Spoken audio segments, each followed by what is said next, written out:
નમસ્કાર, મંતવ્ય ન્યૂઝમાં આપનું સ્વાગત છે. હું છું કુંજ. નજર કરીશું રાષ્ટ્રીય ખબરો પર. ચૂંટણી નજીક આવતી હોય ત્યારે તમામ પક્ષોની એકબીજા પર ચાંપતી નજર હોય છે અને નાનકડો એવો વિવાદ રાજકારણમાં ગરમાવો લાવી દે છે. ત્યારે મહારાષ્ટ્ર વિધાનસભા ચૂંટણીની તડામાર તૈયારીઓ વચ્ચે શિવસેનાએ ભારતના ચીફ જસ્ટિસ ડીવાય ચંદ્રચૂડની નિષ્પક્ષતા પર સવાલ ઉઠાવ્યા છે. પાર્ટીના વરિષ્ઠ નેતા સંજય રાઉતે તો સીજીઆઈને શિવસેના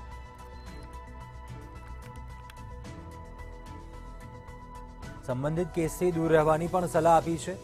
આક્ષેપો પાછળનું કારણ વડાપ્રધાન મોદીની સીજીઆઈના આવાસની મુલાકાત છે. વડાપ્રધાન નરેન્દ્ર મોદીએ એક દિવસ પહેલા જ સીજીઆઈના આવાસ પર પહોંચી ગણેશ પૂજામાં ભાગ લીધો હતો.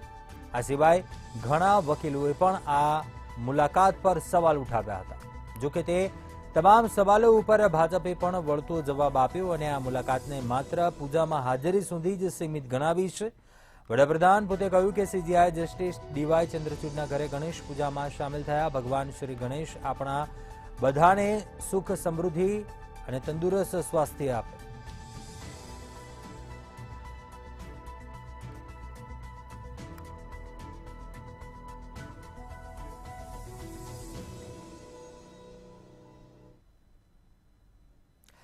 લોકસભામાં વિપક્ષના નેતા અને કોંગ્રેસના સાંસદ રાહુલ ગાંધીએ અમેરિકામાં હાલમાં જ શીખ સમુદાય અંગે એક નિવેદન આપ્યું હતું. રાહુલના આ નિવેદન બાદ રાજકારણ ગરમાયું છે. દેશમાં શીખ સમુદાયના ઘણા લોકો રાહુલ ગાંધીના આ નિવેદન પર વાંધો વ્યક્ત કરી ચૂક્યા છે અને હવે તાજેતરના મામલામાં કોંગ્રેસ નેતાને જાનથી મારી નાખવાની ખુલ્લેઆમ ધમકી આપી છે. કોંગ્રેસ પાર્ટીએ ધમકી આપનાર ભાજપના નેતા પર કાર્યવાહીની માંગ કરી છે. કોંગ્રેસે દિલ્હી ભાજપના નેતા અને પૂર્વ ધારાસભ્ય તરવિંદરસિંહ મારવાહનો વિડીયો જારી કર્યો છે, જેમાં તેઓ રાહુલ ગાંધીના હાલ પૂર્વ વડાપ્રધાન ઇન્દિરા ગાંધી જેવા કરવાની ધમકી આપી રહ્યા છે. ભાજપ સમર્થિત શીખ સેલે બુધવારે 11 સપ્ટેમ્બર 2024ના રોજ સોનિયા ગાંધીના દિલ્હી સ્થિત આવાસની બહાર વિરોધ પ્રદર્શન કર્યું હતું.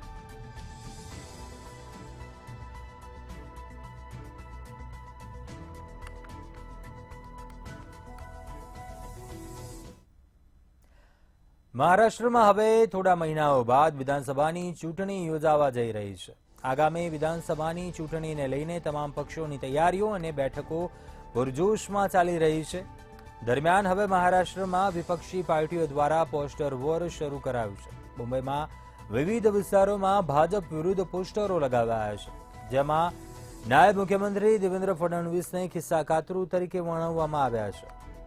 મહારાષ્ટ્રની રાજધાની મુંબઈના વિવિધ વિસ્તારોમાં ભારતીય જનતા પાર્ટી વિરુદ્ધ પોસ્ટરો લગાવવામાં આવ્યા છે. આ સાથે ભાજપને ભારતીય જનતાના ખિસ્સાકાતરૂ એટલે કે જનતાને લૂંટનારી પાર્ટી તરીકે વર્ણવવામાં આવી છે.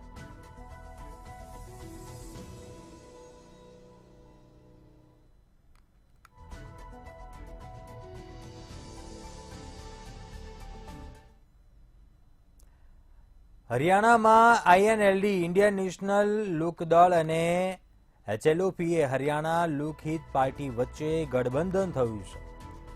આઈએનએલડીના રાષ્ટ્રીય મુખ્ય મહાસચિવ અભય ચૌટાલાએ સિરસામાં એચએલપીના વડા ગોપાલ કાંડાના નિવાસસ્થાને પહોંચીને આ જોડાણની ઔપચારિક જાહેરાત કરી હતી.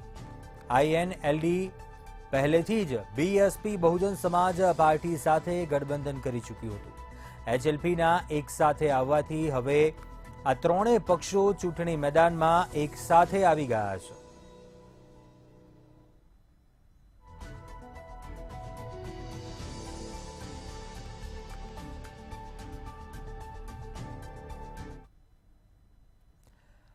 હરિયાણા વિધાનસભા ચૂંટણીમાં ભાજપની સ્થિતિ પહેલા જેટલી મજબૂત નથી માનતી, કારણ કે અનેક કદાવર નેતાઓનું પત્તું કપાતા નેતાઓ બળવો કરી રહ્યા છે અને તે બળવો ભાજપને ભારે પડી રહ્યો હોય તેમ લાગી રહ્યું છે. હિસારથી મહેન્દ્રગઢ સુધી પાર્ટીને મોટા નેતાઓનો બળવાનો સામનો કરવો પડી રહ્યો છે. સ્થિતિ એવી છે કે પૂર્વ પ્રદેશ અધ્યક્ષ અને મંત્રી રામવિલાસ શર્માએ પણ ઉમેદવારી નોંધાવી છે. પક્ષ દ્વારા તેમની ઉમેદવારીની જાહેરાત થાય તે પહેલા જ તેમણે ઉમેદવારી નોંધાવી હતી. રાવ ઇન્દ્રજીતસિંહે ખુલ્લેઆમ રામવિલાસ શર્માના વખાણ કર્યા અને તેમને મોટા નેતા ગણાવ્યા અને કહ્યું કે ભાજપ તો તેમના લોહીમાં છે. એવું મનાતું હતું કે રામવિલાસ શર્માના નોમિનેશન પછી કદાચ તેમને ટિકિટ મળી જશે, પરંતુ લિસ્ટ આવ્યું ત્યારે રામવિલાસ શર્માનું નામ જ નહોતું. તેમના સ્થાને ભાજપે પૂર્વ જિલ્લા પ્રમુખ કંવરસિંહ યાદવને મેદાનમાં ઉતાર્યા છે. પક્ષ દ્વારા માત્ર એક છેતરપિંડીની ફરિયાદને આધારે તેમની અવગણના કરવી ખોટું ગણાશે. રામવિલાસ શર્માનું પત્તું કપાતા તેના સમર્થનોમાં ભારે રોષ જોવા મળી રહ્યો છે.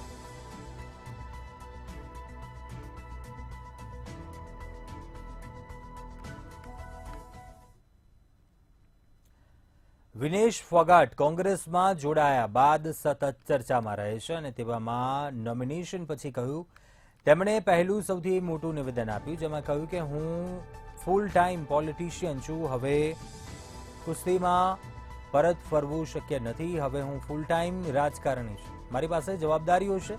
હરિયાણાના વિધાનસભા ચૂંટણીમાં કુસ્તી બાદ વિનેશ ફોગાટની ઉમેદવારી બાદ જુલાના બેઠક ચર્ચામાં આવી છે. કોંગ્રેસે કુસ્તી બાદ વિનેશને પોતાનો ઉમેદવાર બનાવ્યો છે. વિનેશે વધુમાં કહ્યું કે હવે હું યુદ્ધના મૂડમાં છું. તમામ કામદારો કામ કરી ચૂક્યા છે. આપણે દરેક કાર્યકર અને ટિકિટ માંગનારનું સન્માન કરવું જોઈએ. મારી પાસે જવાબદારીઓ છે. મારો વિરોધી કોણ છે તેની મને પરવા નથી. હું જોઈશ કે તેની નબળાઈ શું છે. ભાજપ પર નિશાન સાધતા વિનેશે કહ્યું કે ગોપાલ કાંડાને સમર્થન આપવું તે દર્શાવે છે કે ભાજપ હંમેશા ગુનેગારોની સાથે છે.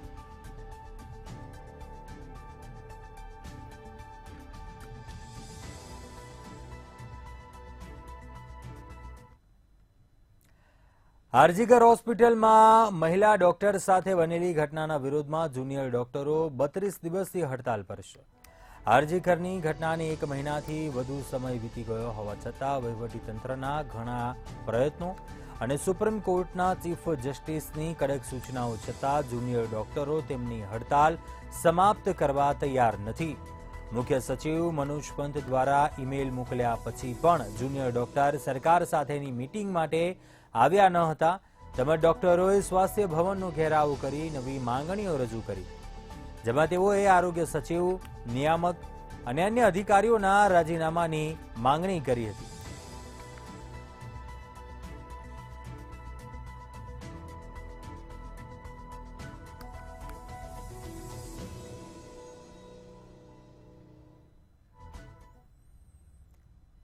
કર્ણાટકના માંડ્યા જિલ્લામાં 2 જૂથો વચ્ચે અથડામણ થઈ હતી. અહીં નાગમંગલા નગરમાં ગણપતિ મૂર્તિ વિસર્જન શોભાયાત્રામાં કથિત પથ્થરમારા બાદ 2 પક્ષો વચ્ચે અથડામણની ઘટના બની હતી. ઘટના બાદ કેટલીક દુકાનો અને વાહનોને આગ ચાંપી દેવામાં આવી હતી. તો કેટલાક યુવકો ગણપતિની મૂર્તિના વિસર્જન માટે સરઘસ નીકાળી રહ્યા હતા અને જ્યારે તેઓ નગરની એક દરગાહ નજીકથી પસાર થઈ રહ્યા હતા ત્યારે કેટલાક અસામાજિક તત્વોએ તેમના પર પથ્થરમારો કર્યો હતો. શહેરમાં ચુસ્ત પોલીસ બંદોબસ્ત ગોઠવી દેવામાં આવ્યો છે.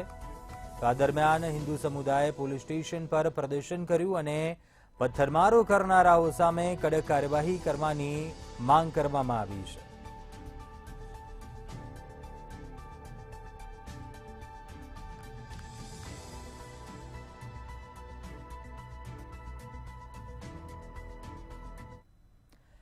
જમ્મુ અને કાશ્મીરમાં વિધાનસભા ચૂંટણીના 6 દિવસ પહેલા જ કુપવાડા, કુલગામ અને પુલવામા જિલ્લામાં આતંકવાદીઓના 3 ઠેકાણા મળી આવ્યા હતા. જ્યાં આતંકવાદીઓએ કુપવાડાના કેરન સેક્ટરમાં એક મોટા ઝાડના મૂળમાં ખાડો ખોદીને આ ઠેકાણું બનાવ્યું હતું.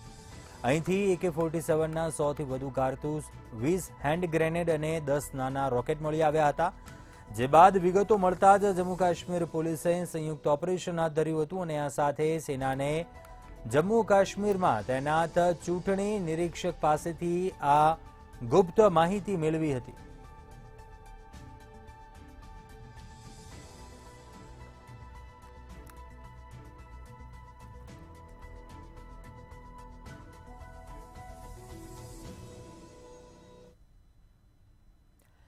યુપી STFની ટીમે દિલ્હીમાંથી એક તિબેટિયન નાગરિકની ધરપકડ કરી છે કે જેણે નકલી દસ્તાવેજો દ્વારા ભારતીય પાસપોર્ટ મેળવીને સાયબર છેતરપિંડી કરી. આરોપી નામ બદલીને ભારતમાં રહેતો હતો. આરોપીના ભારતીય પાસપોર્ટ દ્વારા વિદેશ જતો હતો અને તેણે સાયબર ગુનેગારો સાથે મળીને કરોડોની સાયબર છેતરપિંડી કરી છે. બનાવટી દસ્તાવેજોનો ઉપયોગ કરીને તેણે પોતાનું ભારતીય નામ બદલીને ચંદ્ર ઠાકુર કરી લીધું અને તે જ નામે પાસપોર્ટ પણ મેળવી લીધો. એસટીએફના અધિકારીઓના જણાવ્યા પ્રમાણે 11 સપ્ટેમ્બરના રોજ આરોપી ચિંજો ઠારચેન ઉર્ફે કે ચંદ્ર ઠાકુર ઉર્ફે તંજીમની દિલ્હીના દ્વારકામાં તેના ફ્લેટમાંથી તેની ધરપકડ કરાઈ છે. એસટીએફે જણાવ્યું કે તેની પાસેથી એક પાસપોર્ટ, એક નકલી મતદાર આઈડી કાર્ડ, એક પાન કાર્ડ, એક આધાર કાર્ડ, 2 એટીએમ કાર્ડ, એક કંબોડિયન સિમ કાર્ડ અને 2 મોબાઈલ ફોન પણ મળી આવ્યા હતા.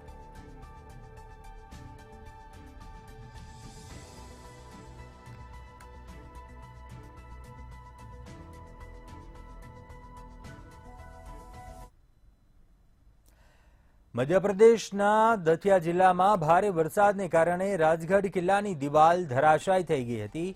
અકસ્માતમાં 9 લોકો દટાઈ ગયા હતા, જેમાંથી 7 લોકોના મૃત્યુ નિપજ્યા છે, જ્યારે 2 લોકોને સુરક્ષિત બહાર નીકાળવામાં આવ્યા હતા. આ ઘટનાની જાણ થતાં જ વરિષ્ઠ અધિકારીઓ ઘટના સ્થળ ઉપર પહોંચ્યા હતા. લોકોએ આ અકસ્માતને લઈને પ્રશાસન પર ગંભીર આક્ષેપો કર્યા હતા. તેઓનું કહેવું છે કે માહિતી મળ્યા બાદ પણ વહીવટીતંત્ર કલાકો સુધી બચાવ કામગીરી કરી શક્યું ન હતું. ભારે વરસાદને કારણે ખલકાપુરા વિસ્તારમાં રાજગઢ કિલ્લાની દિવાલ ધરાશાયી થઈ ગઈ હતી. દિવાલનો કાટમાળ કાચા મકાનો અને તેની નીચે બનેલા ઝૂંપડાઓ ઉપર પડ્યો હતો. નિરંજન વશંકર અને તેની બહેનના પરિવારના 9 સભ્યો કાટમાળ નીચે દટાયા હતા. અકસ્માત થતાં જ આ વિસ્તારમાં અફરાતફરીનો માહોલ સર્જાઈ ગયો હતો. દતિયાના કલેક્ટર સંદીપ માકીને આ ઘટના પર શોક વ્યક્ત કરતા જણાવ્યું હતું કે મુખ્યમંત્રી ડોક્ટર મોહન યાદવે મૃતકોના પરિવારજનોને ₹4 લાખની આર્થિક સહાયની જાહેરાત કરી છે.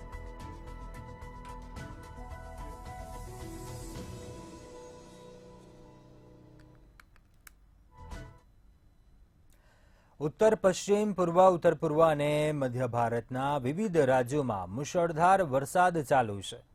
ત્યારે હવામાન વિભાગે હિમાચલ પ્રદેશ અને ઉત્તરાખંડ સહિત 19 રાજ્યોમાં ભારેથી અતિભારે વરસાદની ચેતવણી જારી કરી છે.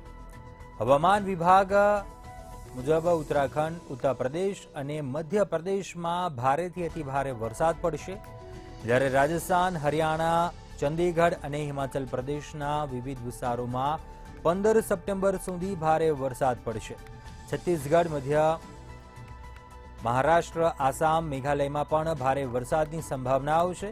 તો આ સિવાય નાગાલેન્ડ, મણિપુર, મિઝોરમ, ત્રિપુરા, પશ્ચિમ બંગાળ, ઝારખંડ, બિહાર અને ઓડિશામાં ભારેથી અતિભારે વરસાદની સંભાવનાઓ છે. તેમજ હવામાન વિભાગે આજે દિલ્હી એનસીઆરમાં વરસાદ માટે ઓરેન્જ એલર્ટ જારી કર્યું છે.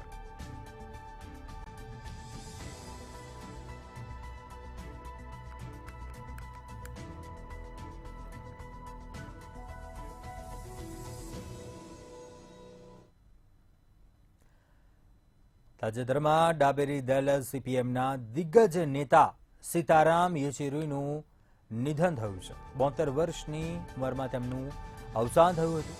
સીતારામ યેચુરી તેમની બીમારી સામે દિલ્હીની એમ્સ હોસ્પિટલમાં લડી રહ્યા હતા. 19 ઓગસ્ટના રોજ સીતારામ યેચુરીને દિલ્હીની હોસ્પિટલમાં દાખલ કરવામાં આવ્યા હતા. આ ઉપરાંત થોડાક દિવસો પહેલા તેમની તબિયતમાં સુધારો નોંધાયો હતો, પરંતુ તે બાદ શ્વાસ લેવામાં સીતારામ યેચુરીને મુશ્કેલી આવી રહી હતી, જે બાદ 2 દિવસ પહેલા તેમની સ્થિતિ નાજુક થઈ હતી અને આજરોજ સીતારામ યેચુરીનું નિધન થયું હતું.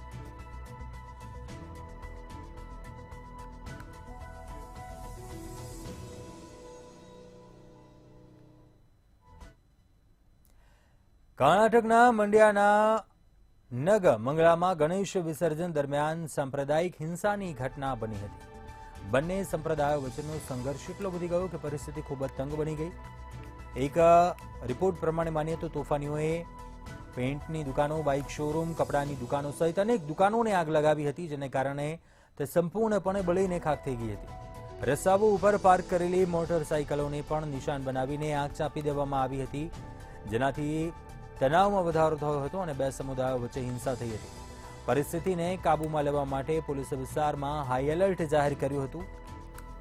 બદ્રીકોપુલુ ગામના યુવાનો ગણેશ વિસર્જન માટે શોભાયાત્રા નીકાળી રહ્યા હતા, જ્યારે નગમંગલાના મુખ્ય માર્ગ પર સ્થિત એક મસ્જિદ નજીકથી શોભાયાત્રા પસાર થઈ રહી હતી, ત્યારે તેના પર પથ્થરમારો થયો હતો. ઘટનાને કારણે સ્થિતિ વણસી હતી અને બે સમુદાયો વચ્ચે અથડામણ થઈ હતી.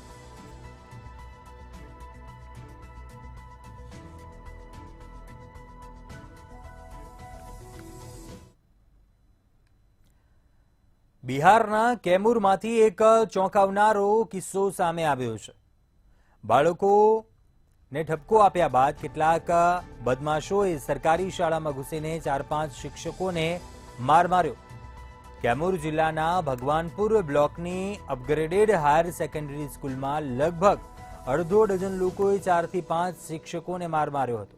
એટલું જ નહીં, બદમાશોએ કેમ્પસમાં રાખેલી ખુરશીઓ પણ તોડી નાખી હતી, જેનો વિડીયો પણ સોશિયલ મીડિયા ઉપર વાયરલ થઈ રહ્યો છે. શિક્ષકોનો દોષ માત્ર એટલો હતો કે તેઓ શાળાના બાળકોને તેમના અભ્યાસ માટે ઠપકો આપતા હતા. તેનાથી ગુસ્સે થઈને કેટલાક લોકોએ સ્કૂલમાં આવીને શિક્ષકોને માર માર્યો હતો, જેનો આ વિડીયો પણ સોશિયલ મીડિયા ઉપર વાયરલ થઈ રહ્યો છે. જોકે ઘટના બાદ તરત જ ભગવાનપુર પોલીસને આ માહિતી મળી હતી અને માહિતી મળતા જ પોલીસે શાળાએ પહોંચી આ મામલાની તપાસ હાથ ધરી હતી. અસામાજિક તત્વો વિરુદ્ધ પોલીસ સ્ટેશનમાં 5 લોકો સામે અને અડધો ડઝન અજાણ્યા લોકો વિરુદ્ધ ફરિયાદ દાખલ કરી હતી.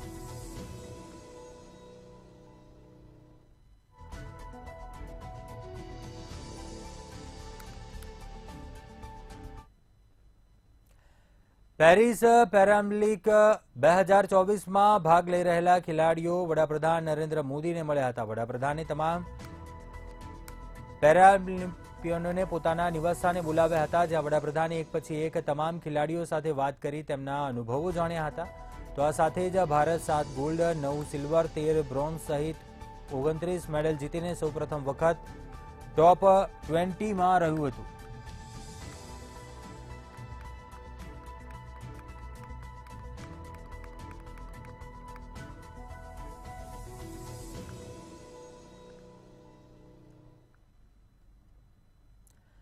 આગળ વાત કરીએ તો વડોદરામાં પૂરથી થયેલા નુકસાન અંગે સરકાર દ્વારા સહાયની જાહેરાત કરવામાં આવી છે.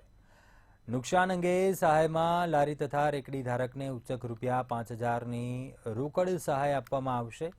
સાથે જ 40 સ્ક્વેર ફૂટ નાની સ્થાયી કેબિન ધારકને ઉચ્ચક રૂપિયા 20,000 રોકડ સહાય અપાશે. ત્યારે 40 સ્ક્વેર ફૂટથી મોટી કેબિન ધારકોને ઉચ્ચક રૂપિયા 40,000ની રોકડ સહાય મળશે. સરકાર દ્વારા પાકી દુકાન ધારકને રૂપિયા 85,000ની રોકડ સહાયની જાહેરાત કરાઈ છે.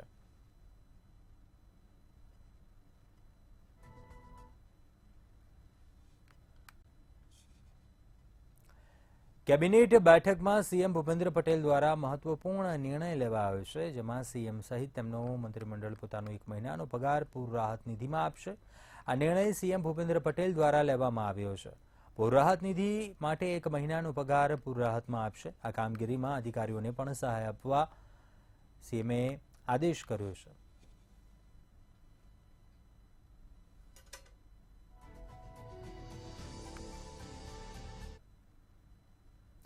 વડોદરામાં સ્ટેન્ડિંગ કમિટીના ચેરમેનના નિવેદન બાદ લોકોમાં ભારે રોષ જોવા મળી રહ્યો છે. ચેરમેને વિશ્વામિત્રી નદીમાં સંભવત પૂર સામે ટ્યુબ, તરાપા અને દોરડા રાખવા માટે સલાહ આપી હતી. જોકે ચેરમેને આપેલી સલાહનો ચારેકોરથી પ્રચંડ વિરોધ શરૂ થયો છે.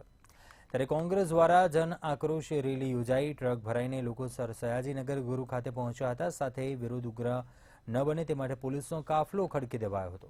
કોંગ્રેસના કાર્યકર ટ્યુબ સાથે વિરોધ પ્રદર્શન કરી રહ્યા હતા. સાથે જ કોંગ્રેસ નેતાઓએ પણ ભાજપ સામે અનેક આક્ષેપો કર્યા હતા.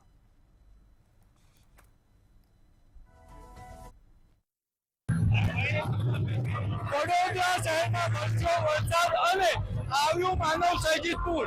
હાલ આપ જોઈ શકો છો કે કોંગ્રેસ મેદાનમાં જે જન આક્રોશ રેલી કાઢી છે, એઆઈસીસીના મહામંત્રી મુકુલ વાસનિકજી છે અને એઆઈસીસીના સેક્રેટરી હોય તેમજ શહેર પ્રમુખ ઋત્વિક જોશી, પ્રદેશ પ્રમુખ શક્તિસિંહ ગોહિલ સહિત પ્રદેશ નેતૃત્વ સાથે છે. આપ સ્ક્રીન પર જોઈ રહ્યા છો તેમ કે ખાસ બોટ પણ લેવામાં આવી છે. જે નાગરિકોની મદદે બોટ નથી આવી એ વિરોધના સ્વરૂપે બોટ લેવામાં આવી છે. આપણે મુકુલ વાસનિકજી જોડે વાત કરવાનો પણ પ્રયત્ન કરીશું અને મુકુલ વાસનિકજીને પૂછીશું क्या कहोगे आज जन आक्रोश रैली निकाली है। देखिए, लोग बहुत मुसीबत में हैं। ऐसे में जरूरी है कि सभी लोग, सभी राजनीतिक दल लोगों के साथ खड़े रहे और उनके प्रश्नों को हल करने की कोशिश करें। हमारा प्रयास ये जन आक्रोश रैली के जरिए सरकार का ध्यान आकर्षित करने का है।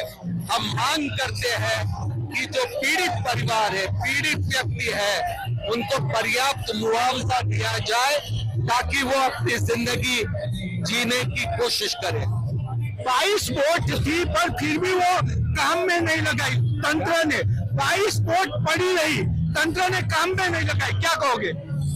देखिए, सभी लोग जानते थे कि वर्षा अत्यधिक होगी।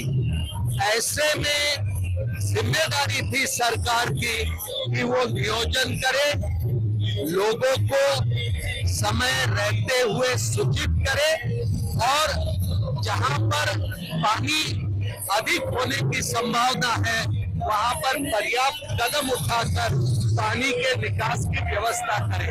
लेकिन ऐसा सरकार ने नहीं किया। जो इसमें दोषी है उसके खिलाफ कार्रवाई होनी चाहिए। दोषी છે તેમની સામે કાર્યવાહી માંગ કરી છે।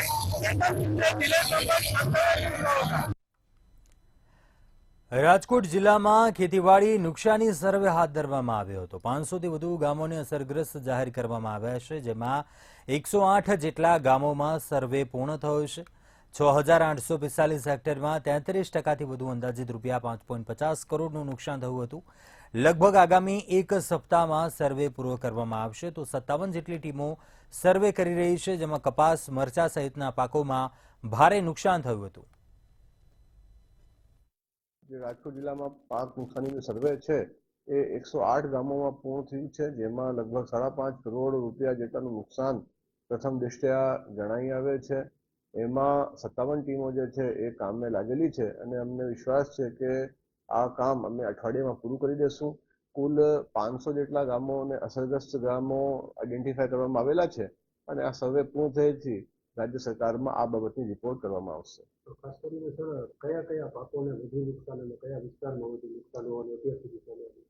વધારે પડતું કપાસ, મરચા, દાલ એ બધામાં વધારે નુકસાની છે। વડોદરામાં પૂરના પાણીથી બચવા હોસ્પિટલે બોટ વસાવી છે। અકોટા શ્રીનગર સોસાયટીની શુભેચ્છા હોસ્પિટલે બોટ વસાવી છે।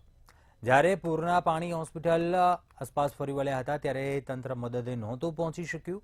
શુભેચ્છા હોસ્પિટલમાં દર્દીઓને શિફ્ટ કરવા માટે ભારે તકલીફ પડી હતી, જેમાં હોસ્પિટલે દર્દીના ભોજન માટે સ્વયં તરાપા બનાવ્યા હતા અને ત્યારે જેસીબી ટ્રેક્ટર થકી દર્દીઓને જીવના જોખમે શિફ્ટ કરવામાં આવ્યા હતા। વડોદરામાં વરસ્યો વરસાદ અને આવ્યું માનવ સર્જિત પૂર। વડોદરા શહેરના 70% વિસ્તારોમાં 4 દિવસ પાણી ભરાઈ રહ્યું અને વડોદરા શહેરના અકોટા શ્રીનગર સોસાયટીમાં પણ 6 ફૂટ પાણી 5 દિવસ ભરાઈ રહ્યું। અનેક હોસ્પિટલોને તકલીફ પડી, એમાંની એક હોસ્પિટલ એટલે અકોટા શ્રીનગર સોસાયટીમાં આવેલી શુભેચ્છા હોસ્પિટલ। આપ સ્ક્રીન પર જોઈ રહ્યા છો, મંતવ્ય ન્યૂઝની ટીમ પહોંચી છે અકોટા શુભેચ્છા હોસ્પિટલ ખાતે અને શુભેચ્છા હોસ્પિટલે પોતાની બોટ વસાવી લીધી છે। જ્યારે પાણીના પૂર આવ્યા ત્યારે હોસ્પિટલમાં 12 દર્દી એડમિટ હતા, તેમને ભોજનની વ્યવસ્થા કરવામાં પણ તકલીફ પડી રહી હતી। હોસ્પિટલે પોતે કારબા અને લાકડાના પ્લાયવુડથી તળાપો બનાવી અને દર્દીઓના ભોજનની વ્યવસ્થા કરી હતી અને જે દર્દીઓને શિફ્ટ કરવા પડે એવા હતા તેમને પ્રાઇવેટ જેસીબી અને ટ્રેક્ટર મંગાવીને શિફ્ટ કર્યા હતા। એટલે કહી શકાય કે પ્રધાનમંત્રીનો શબ્દ આત્મનિર્ભર વડોદરા શહેરની આ પ્રથમ હોસ્પિટલ છે કે જેને પૂરના પાણીથી બચવા માટે આત્મનિર્ભર થઈ અને બોટ વસાવી છે। આપણે અહીંયા જે સગા દર્દીઓ એડમિટ છે એમના સગા પણ છે, એમની સાથે પણ વાત કરવાનો પ્રયત્ન કરીશું। શું કહો છો? શુભેચ્છા હોસ્પિટલમાં 4 દિવસ પાણી ભરાઈ રહ્યા અને બીજી બાજુ ચેરમેન એવું કહી રહ્યા છે કે તરાપાને ટ્યુબ વસાવો, ત્યારે શુભેચ્છા હોસ્પિટલે પોતાની આત્મનિર્ભર થઈને બોટ વસાવી છે। તમે શું કહેશો? હોસ્પિટલે પોતાની રીતે પણ સાથ એક આમ પોતાની પૂરગ્રસ્ત એરિયામાં આવી ગયેલી, થોડી પાણી બહુ ભરાયા, પણ સગવડતા માટે એક પોતાની સ્વતંત્ર બોટ પણ વસાવી, એમાં દર્દીઓને, સ્ટાફને બધાને મદદરૂપ પણ થઈ શકાય એવું સારું પગલું ભર્યું છે, સારું કર્યું છે. કોર્પોરેશન જોડે આટલી બધી બોટ જે પણ છે 20-25, એમાંથી કોઈ કામે લાગે ના લાગી એવું પણ થયું છે. તો એવા સમયમાં હોસ્પિટલે એક સારી રીતે સારા કામ માટે એક બોટ વસાવી છે, સરસ કામ કર્યા, સારું કહેવાય એવું ખરું. એટલે સરકારની 22 બોટ દરજીપુરા ફાયર સ્ટેશનમાં પડી રહી અને એ કોઈ હોસ્પિટલને કામે ના લાગે, એટલે શુભેચ્છા હોસ્પિટલના સંચાલકો પોતે આત્મનિર્ભર બની અને બોટ વસાવી લીધી છે. દર્દીના સગાઓ પણ તેને આવકારી રહ્યા છે. ત્યારે આ મહાનગરપાલિકા માટે એક લપડક સમાન છે કે કરોડો રૂપિયાના વેરા લે છે, પરંતુ નાગરિકોને મદદ નથી કરી રહી. કેમેરામેન કેતન શિંદે સાથે નિલેશ બ્રહ્મભટ્ટ, મંતવ્ય ન્યૂઝ, વડોદરા. અત્યારે હાલ બુલેટિનમાં બસ આટલું. વધુ સમાચારો માટે આપ જોતા રહો મંતવ્ય ન્યૂઝ. નમસ્કાર.